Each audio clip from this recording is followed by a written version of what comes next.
नमस्कार। आप देख रहे हैं प्रभा साक्षी का खास प्रोग्राम पूर्वोत्तर। सबसे पहले आपको ले चलते हैं अरुणाचल प्रदेश की ओर। अरुणाचल प्रदेश के कई इलाकों में भारी भूस्खलन होने की खबर आ रही है। इसकी वजह से चीन से लगने वाली सीमा से सटे इलाके, जिसमें दिबांग घाटी के इलाके भी शामिल हैं, उनसे संपर्क टूट गया है। एक अधिकारी के अनुसार संबंधित इलाकों में बीते कुछ दिनों से भारी बारिश हो रही है। इस वजह से ही कई जगहों पर भूस्खलन की घटनाएं हुई हैं। राजमार्ग और बुनियादी ढांचा विकास निगम लिमिटेड ने राजमार्ग के क्षतिग्रस्त हिस्सों की मरम्मत का काम भी शुरू कर दिया है, लेकिन लगातार हो रही बारिश की वजह से मरम्मत के काम में बहुत ज़्यादा दिक्कतें आ रही हैं और कर्मचारियों को कई तरह की परेशानियों का सामना करना पड़ रहा है। आपको बता दें कि राजमार्ग NH-33 का स्थानीय लोगों के साथ सेना के लिए काफी महत्व है। भारी भूस्खलन को देखते हुए राज्य सरकार ने इस इलाके में आने जाने वाले लोगों के लिए एक ट्रैवल एडवाइजरी भी जारी कर दी है। प्रशासन के अनुसार स्थिति को सामान्य होने में लगभग लग रहा है 3 से 4 दिन का समय लग जाएगा। इसके अलावा आपको बता दें कि अरुणाचल प्रदेश में ये वक्त चुनाव का भी है।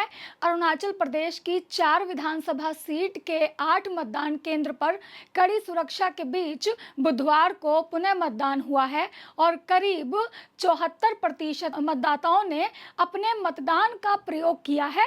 एक अधिकारी ने जानकारी दी है। हालांकि मतदान प्रतिशत बढ़ने की संभावना है, क्योंकि मतदान के लिए निर्धारित समय समाप्त होने के बाद सैकड़ों मतदाताओं ने अपने मताधिकार का प्रयोग करने के लिए कतारों में वो खड़े रहे और अपना मतदान करके ही घर वापस लौटे हैं।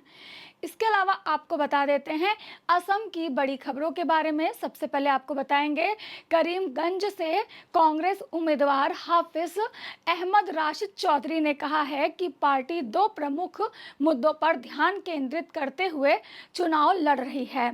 लोगों के मौलिक अधिकार और असम के आम नागरिकों के सामने आने वाली विविध चुनौतियों का सामना।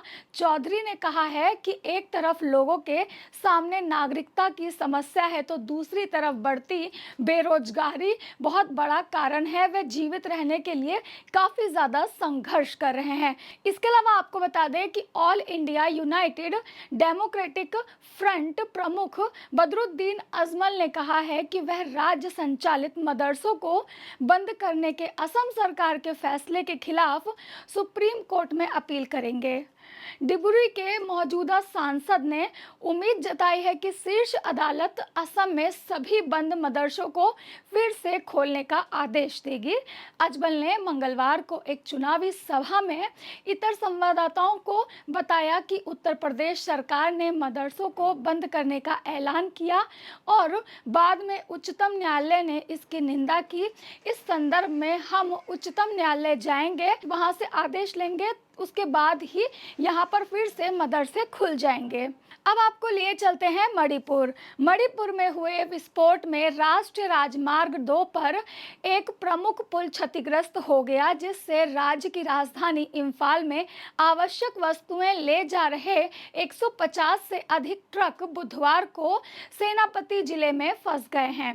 इसके अलावा एक अधिकारी ने इसके बारे में जानकारी देते हुए कहा है कि अज्ञात लोगों ने देर रात करीब 12:30 के लगभग शक्तिशाली आईईडी विस्फोट किया था, जिसमें कांगपोपी जिले में कोबू लैला और समरमीना के बीच स्थित एक पुल बहुत ज्यादा क्षतिग्रस्त हो गया। जातीय हिंसा से प्रभावित मणिपुर में हुए विस्फोट में पुल बहुत ज्यादा गड्ढे हो गए उसमें, और वो बिल्कुल भी आने जाने लायक नहीं बचा है। हालांकि विस्फोट में किसी के हताहत होने की सूचना नहीं मिली थी।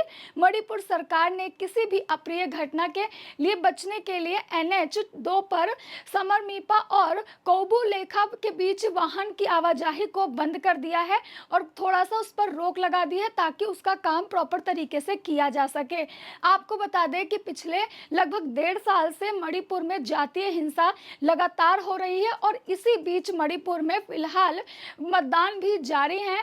कुछ छिटपुट घटनाओं के साथ यहाँ पर जो हिंसा की घटनाएं हुई हैं, उसके दौरान ही मतदान भी किए गए हैं। अब आपको लिए चलते हैं हम त्रिपुरा की ओर। लोकसभा चुनाव के दूसरे चरण से पहले भारतीय जनता पार्टी की त्रिपुरा इकाई की उपाध्यक्ष पाताल कन्या जमातिया ने पार्टी सहयोगी टिपरा मोथा के प्रमुख प्रद्योत किशोर मणितस से देमबरगा और राज्य में आदिवासियों के बीच नफरत फैलाने का आरोप लगाया है। उन्होंने आरोप में कहा है कि टिपरा मोथा राजनीतिक के नाम पर आदिवासियों को धोखा दे रही है। जमातिया ने कहा है कि अगर प्रद्योत ने माफी नहीं मांगी तो आदिवासी लोग क्षेत्रीय दल को समर्थन नहीं करेंगे। अब आपको लिए चलते हैं मिजोरम की ओर। मिजोरम में कई दिनों से लगातार बारिश हो रही है और इसके कारण बहुत ज्यादा ओले भी गिरे हैं। ओले गिरने के कारण लगभग 450 से ज्यादा जो घर हैं वो क्षतिग्रस्त हो गए हैं। इस बात की जानकारी वहां के अधिकारियों ने दी है। उन्होंने बताया है कि पिछले 2 दिनों के दौरान राज्य में आई आपदा में आइजोल, कोलासिब, चैम्फाई और खोजोल जैसे सबसे ज्यादा प्रभावित जो हैं वो जिले हुए हैं। आपदा प्रबंधन एवं पुनर्वास विभाग के एक अधिकारी ने यह भी बताया कि असम की सीमा से लगे कोलासिब जिले में बारिश और ओला गिरने से लगभग 265 घर बर्बाद हो गए हैं और 13,900 से अधिक लोग इससे प्रभावित भी हुए हैं। तो आपको हमारी ये रिपोर्ट कैसी लगी हमें कमेंट करके जरूर बताइए। ऐसे ही लेटेस्ट अपडेट के लिए देश दुनिया की तमाम खबरों के लिए आप बने रहें प्रभा साक्षी के साथ। नमस्कार। अगर आप भी लेना चाहते हैं देश दुनिया की तमाम जानकारी तो आज ही सब्सक्राइब करें हमारे चैनल को। साथ ही नीचे दिए बेल आइकन को जरूर दबाएं ताकि हर अपडेट आप तक पहुंच सके।